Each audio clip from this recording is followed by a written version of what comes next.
এত বড় বড় জুতা পরে গরু দেখতে চলে আসছো? হ্যাঁ, একটা গরু, দুইটা গরু, আরেকটা গরু কই? আরেকটা গরু কোথায় গেল? এই যে তোমার তাম্বির মামা এখানে নিয়ে আসছে গরুকে খাবার খাওয়ানোর জন্য। এই যে এখানে আনছে, খাবার খাওয়াচ্ছে।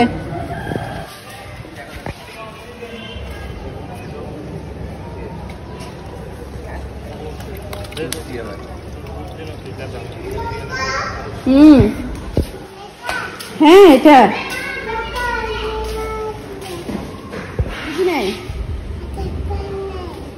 আটটা আটটা নেই, আটটা চলে গেছে। কোথায়? এখানে দুইটা, আর একটা গরু কোথায়?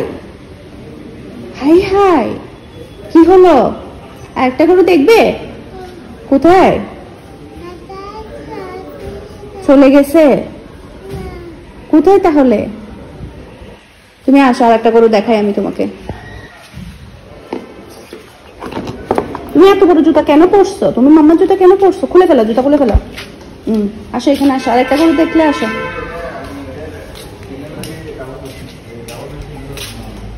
এই যে আরেকটা গরু। টুন্টু টুন্টু টুন্টু বলতেছে আরেকটা গরু কোথায়? এই যে কিন্তু পা তুলে দেখতেছে, পারে তুলে দেখতেছে। আসো, এখানে আসো, এখানে আসো, এখানে আসো। এই যে আরেকটা গরু, দেখছো? দেখছো?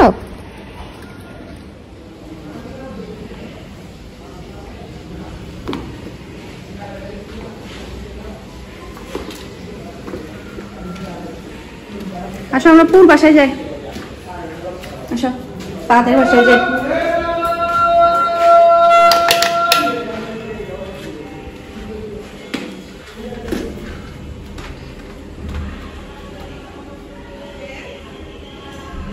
বলো পা আমি, বলো পা আমি।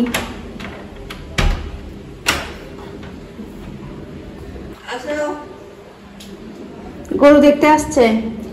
গরু এখানে দুইটা, বাহিরে একটাতে খাবার দিচ্ছে না। আমরা আরেকটা গরু কোথায়? আমরা আরেকটা গরু কোথায়? ও আমাকে বলতেছে। হ্যালো এভরিওয়ান, আসসালামু আলাইকুম। আশা করছি আপনারা সবাই অনেক ভালো আছেন। সবাইকে জানাচ্ছি ঈদের অনেক অনেক শুভেচ্ছা, ঈদ মোবারক। আশা করছি সবার ঈদ অনেক ভালো কেটেছে। আজকে আমি আপনাদের সাথে যে ভিডিওটা শেয়ার করছি এটা ছিল ঈদের আগের দিনের ভিডিও। তো ঈদের আগের দিন আমি কি কি কাজ করেছি সেগুলো আজকে আমি আপনাদের সাথে শেয়ার করব। হচ্ছে আমার পরোটার জন্য কাই ধরা হয়ে গিয়েছে, এটা আরো একটা সফট হবে, মানে 15-20 মিনিটের জন্য আমি এটাকে এভাবেই রেখে দিব ঢাকনা দিয়ে ঢেকে। তো ঢাকনা দিয়ে ঢেকে, আর এ ফাঁকে হচ্ছে লাকি চালের গুঁড়িগুলো চেলে নিচ্ছে। কালকে হচ্ছে চালের রুটি আর হচ্ছে পরোটা থাকবে। রুটি খাবো না, রুটি যেহেতু ডেলি খাওয়া হয় সে কারণে কিন্তু রুটি খাবো না, চালের রুটি আর পরোটা খাবো, ভালো হবে না। আর লাকির জন্য হচ্ছে মুরগি আনাচ্ছে, কারণ লাকি গরুর মাংস খাই না। দারোয়ানকে টাকা দিয়েছি রুটি মুরগি আনার জন্য, তো ওর জন্য হচ্ছে মুরগিটা আমি রাতে রান্না করে নেব।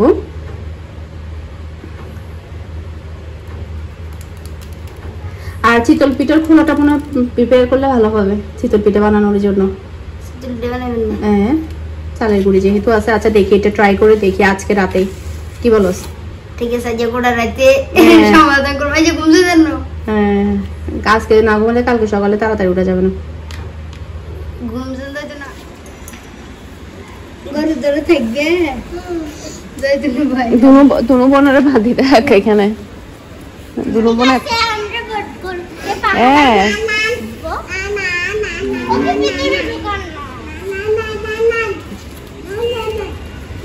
তানবীর তুমি তো বলো দুদিনে মোটা করে ফেলবা গরুকে।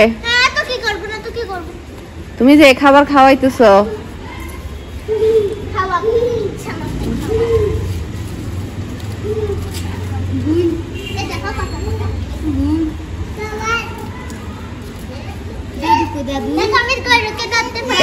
এখন দিত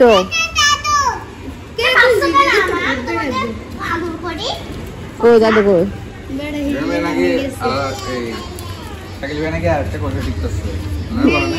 তুমি কষা ঠিক করছো?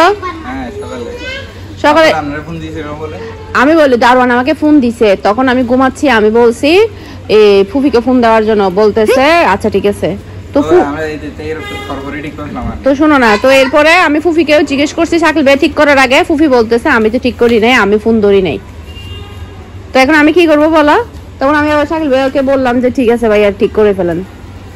এখন ফুফি বলতেছে ফোন ধরে নাই, ঘুম ছিল।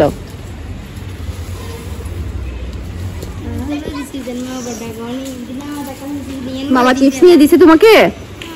কোন মামা? শিবলো দিয়ে যাইছে না? কোথায় মামা কোথায়? এখানে কথা কথা দিতে বলেছি।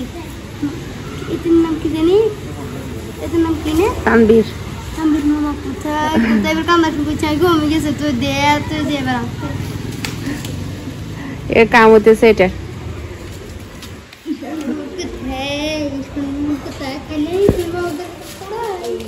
আমার ঈদের কাপড় আমি নিয়েছি রামসা লাক্সারি লোন, মেরুন কালারের আমার ড্রেস নেই, যার কারণে মেরুন কালার নিয়েছি। তোমারটা আছে, আমি বের করবো নতুন। হ্যাঁ নিও। এই যে এটা হচ্ছে আমার ঈদের ড্রেস, এটা আমি কালকে পরবো।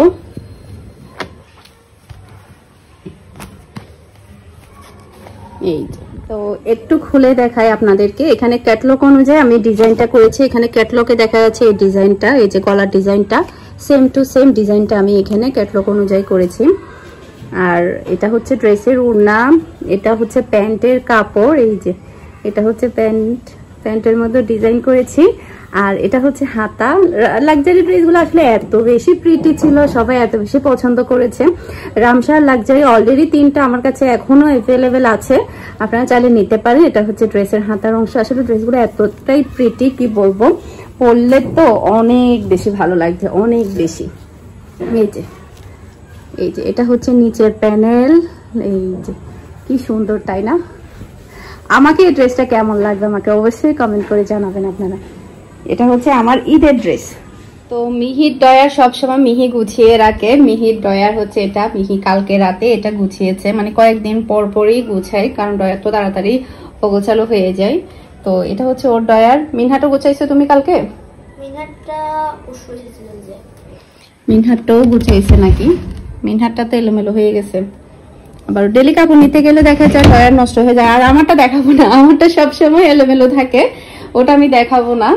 তো এদিকেও কাপড় চোপড় ভাঁজ করে নিচ্ছে, কালকে যেটা পরবে ওটা বের করে রাখবো। আর হ্যাঁ, আমার ঈদের কাপড় অলরেডি টেলার থেকে চলে এসেছে। আমার রুমে একটা ড্রেস আসছে, ড্রেসটা নিয়ে আসো।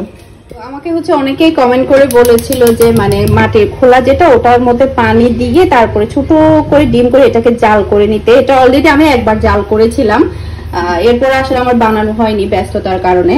তো আজকে আবারও আমি প্রিপেয়ার করে নিচ্ছি, এরপর বানানোর জন্য ট্রাই করবো ইনশাল্লাহ। তো এখন আমি যেটা করব, চালের রুটি তৈরি করার জন্য আটাটা ধরে নিব। তো আমি চালের রুটিটা বানিয়ে জাস্ট হচ্ছে বক্স ভরে আমি নর্মাল ফ্রিজে রেখে দিব। এটা প্রায় আপনারা 1 সপ্তাহ প্লাস রাখতে পারবেন, কোনো প্রকারে পলি দিতে হবে না চালের রুটি রাখার পরে, আর একটুও কিন্তু ফেটে যাবে না। সেটা আমি আপনাদেরকে ছেঁকেও দেখাবো আগামীকালকের ভিডিওতে, ঈদের ভিডিওতে। আজকে আমি বানিয়ে জাস্ট হচ্ছে বক্স ভরে ফ্রিজে রেখে দিব, একদমই ভালো থাকে। আমি ওমানে থাকতে এই জিনিসটা করতাম।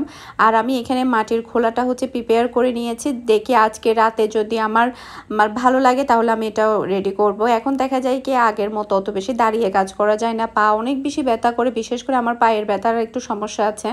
আমি খুব একটা বেশি দাঁড়িয়ে কাজ করলে আমার পায়ের ব্যথাটা অনেক বেশি বেড়ে যায়, আমার পাটা এগুলো সব ব্যথা করে, আমি আর বেশিক্ষণ দাঁড়াতে পারি না, যার কারণে দেখা যায় আগের মতো অত বেশি কাজ করতে পারি না দাঁড়িয়ে।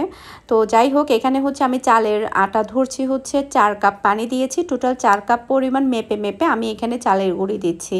তো বরাবর 4 কাপ পরিমাণ পানি দিয়ে 4 কাপ পরিমাণের আটা দিলে একদম বরাবর কাইটা হবে। অনেক সময় দেখা যায় কি চালের আটাটা তৈরি করতে একটু বেশি মানুষের প্রবলেম হয়। তো এটা দেওয়ার পরে হচ্ছে একটু হালকা মিশিয়ে নিচ্ছি, খুব বেশি মেশাতে হবে না, আলতোভাবে একটু ভালোভাবে পানির সাথে মিশিয়ে নিচ্ছি। এরপর এটাকে আমি 5 মিনিটের মতো চুলাটাকে লোতে রেখে ঢাকনা দিয়ে ডেকে রাখবো, যাতে করে চালের গুঁড়িটা একটু কুক হয়ে যায়। চালের গুঁড়ি কিন্তু একটু কুক হতে হয়, ময়দা কিংবা আটা একটু জাস্ট গরম পানির সাথে মিশালে হয়ে হয়ে যায়, ওটা আর ভালোভাবে কুক করতে হয় না। তবে চালের আটার ক্ষেত্রে এটা কিন্তু কুক করে নিতে হবে, না হলে কিন্তু চালের কাইটা কিন্তু খুব একটা বেশি ভালো হবে না, ফেটে ফেটে যাবে। তো এটা আমি ঢাকনা দিয়ে ঢেকে 5 মিনিটের জন্য রেখে দিলাম।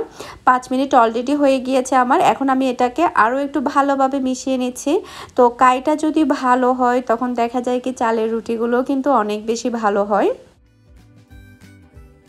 তো এরপরে যে কাজটা করতে হবে, এটা গরম থাকা অবস্থায় ভালোভাবে কিন্তু মথে নিতে হবে। চালের আটাগুলো কিন্তু খুব ভালোভাবে মথে নিতে হয়, না হলে কিন্তু রুটিগুলো একটু ফেটে ফেটে যায়।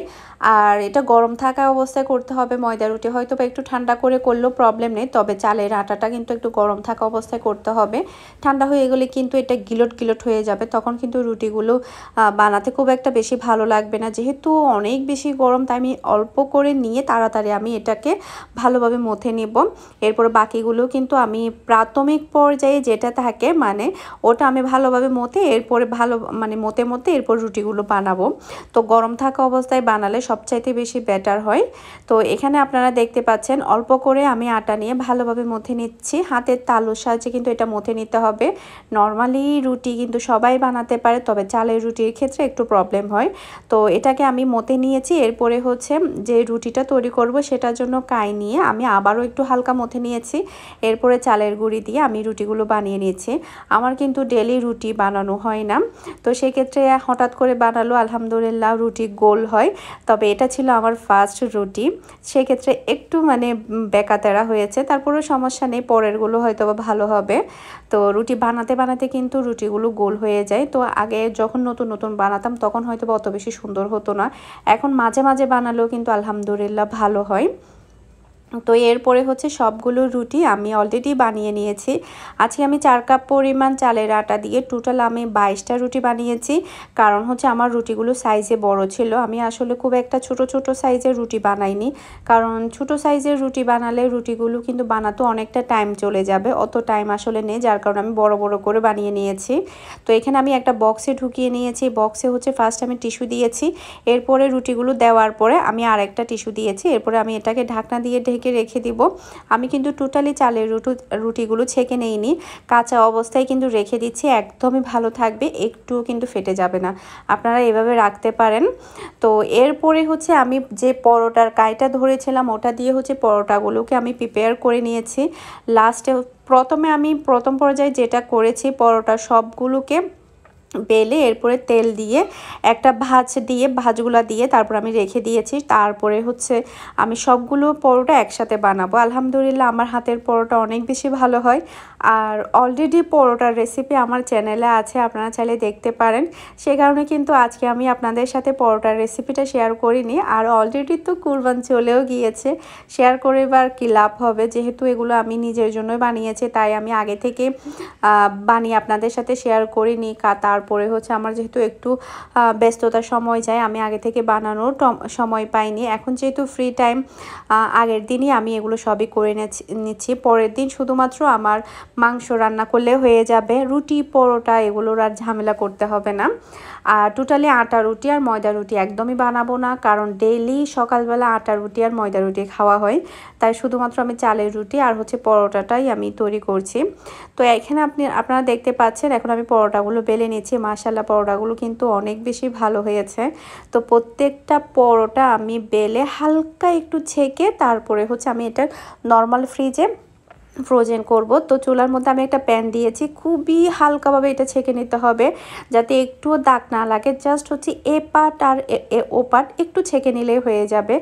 পুরোটা সময় হলে আমি বলি 20 থেকে 25 সেকেন্ডের মতো ছেঁকে নিলেই হয়ে যাবে, বা এর চেয়ে কম। আপনারা দেখতে পাচ্ছেন খুবই হালকা একটু দাগ লেগেছে, এর বেশি কিন্তু দাগ লাগেনি। আমি আরও একটা পরোটা দিয়ে দিচ্ছি। তো জাস্ট হালকা একটু যদি ছেঁকে যদি আপনারা নর্মাল ফ্রিজে রেখে দেন 1 সপ্তাহ প্লাস কিন্তু আপনারা এই পরোটাগুলো খেতে পারবেন, আর একটার সাথে একটা কিন্তু লেগে যাবে না। আর সেম পদ্ধতিতে আপনারা চাইলে ডিপ ফ্রিজেও সংরক্ষণ করতে পারেন, সেক্ষেত্রে সময়টা আরও বেশি ধরে আপনারা খেতে পারবেন। আর না থেকেও কিন্তু আপনার ডিপ ফ্রিজে সংরক্ষণ করতে পারবেন, সেটারও কিন্তু একটা ভিডিও অলরেডি আমার চ্যানেলে আছে, আপনারা চাইলে সেই ভিডিওটা দেখতে পারেন। সেটা অনেক ভাইরাল একটা ভিডিও আলহামদুলিল্লাহ।